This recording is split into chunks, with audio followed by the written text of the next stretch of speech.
இன்றைக்கி மாடி தோட்டத்துக்கு வந்து என்னென்ன செய்கிறோன்றதை பார்க்கலாம். முதல்ல இந்த எல்லோ செரிலாம் பறிச்சிக்கலாம். பிஸ்மில்லான்னு இதை ஃபஸ்ட்டு பறிச்சிருக்கோம். அடுத்தது ரெட் செரி டொமேட்டோவை பறிச்சிக்கலாம். இதோ இங்கே ஒன்று இருக்குது.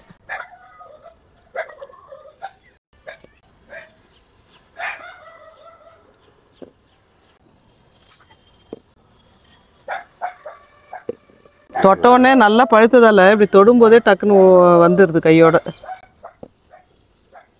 இந்த செடியெல்லாம் அறுவடைக்கு தயாராக இருக்குது. இன்னும் கொஞ்சம் நாளில் வந்து முடிஞ்சிடும், எல்லாத்தையும் எடுத்துடணும்.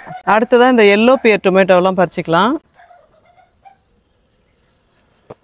அப்படியே ரொம்ப பழுத்துட்டதால அப்படியே பொத்து பொத்துன்னு கீழே விழுது. நம்ம 4 பறிச்சா ஒன்று கீழே விழுந்துடுறது. இதுக்கே நாங்கள் பழுத்த பழம் மட்டும்தான் பறிக்கிறோம்.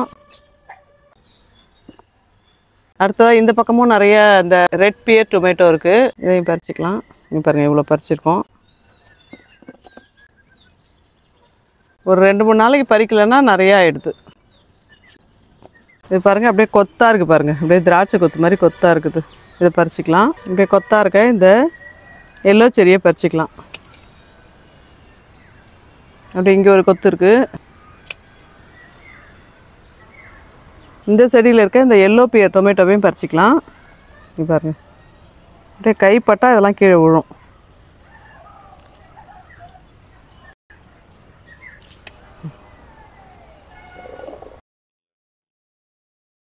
பாருங்கள், எல்லா செடியும் திருமண பக்கம் பூரா இருக்க தக்காளி செடி பூரா வெறும் பழமாக தான் இருக்குது. ஒரு செடியில் பறித்த எல்லோ செடி பாருங்கள் எவ்வளோ இருக்குன்ட்டு. அப்படியே இதையும் போட்டுக்கலாம். இந்த செடிலையும் பாருங்கள் செரி டொமேட்டோ எவ்வளோ காய்ச்சிருக்குன்னு சொல்லிட்டு எவ்வளோ சூப்பராக இருக்குது பாருங்கள்.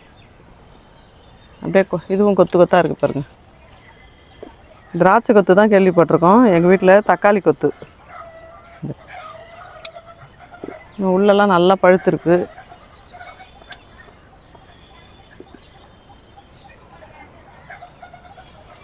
நம்ம இந்த செடிக்காக பட்ட கஷ்டம் வீண் போகல. இது மாதிரி அறுவடை கொடுக்கும்போது நமக்கு வந்து ரொம்ப பார்க்க சந்தோஷமாக இருக்குது.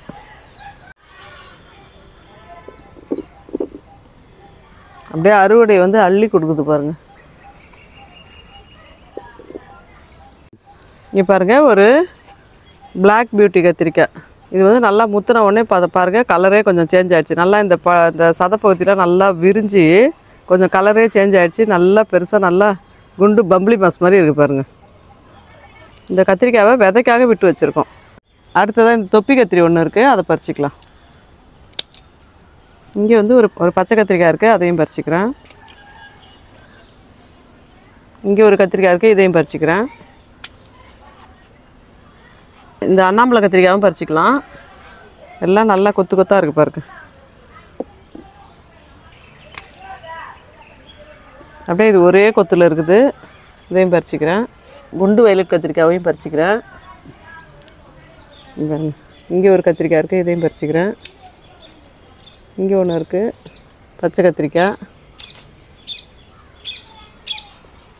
இங்கே ஒரு கத்திரிக்காய் இருக்குது, எவ்வளோ பெருசாக இருக்குது பாருங்கள், இதையும் பறிச்சிக்கிறேன்.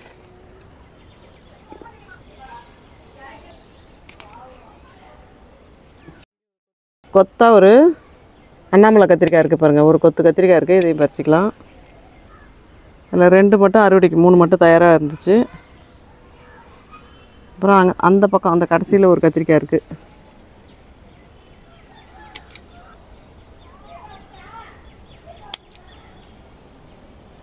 இங்கே ஒரு கத்திரிக்காய் இருக்குது.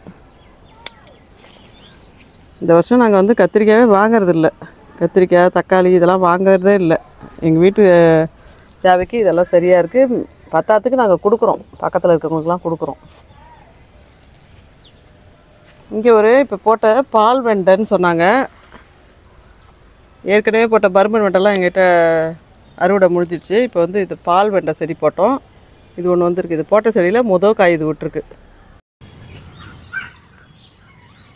அடுத்ததாக மிளகா செடியில் இருக்க அந்த மிளகாவெல்லாம் பறிச்சிக்கலாம்.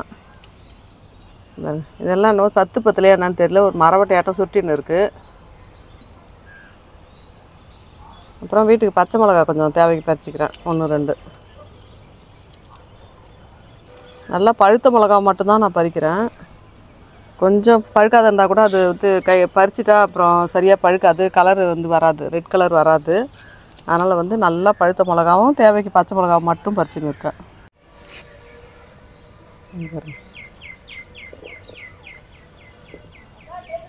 அடுத்ததான் இந்த செடியிலையும் கொஞ்சம் பழுத்த மிளகாலாம் இருக்குது, அதை பறிச்சிக்கிறேன்.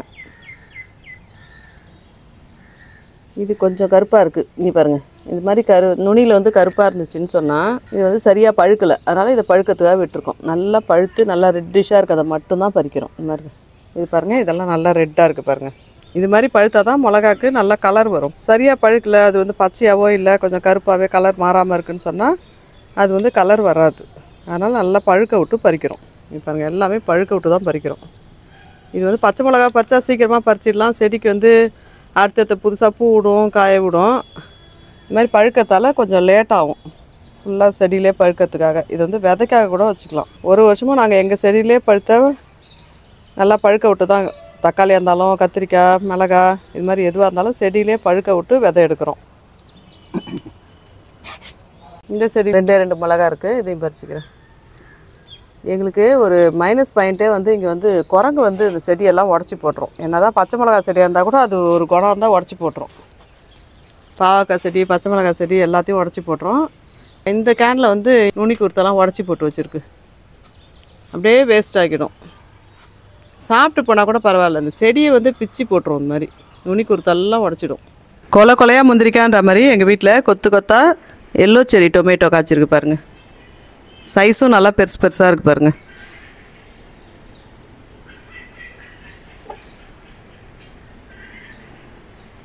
இது வந்து எல்லோ பியர் டொமேட்டோ.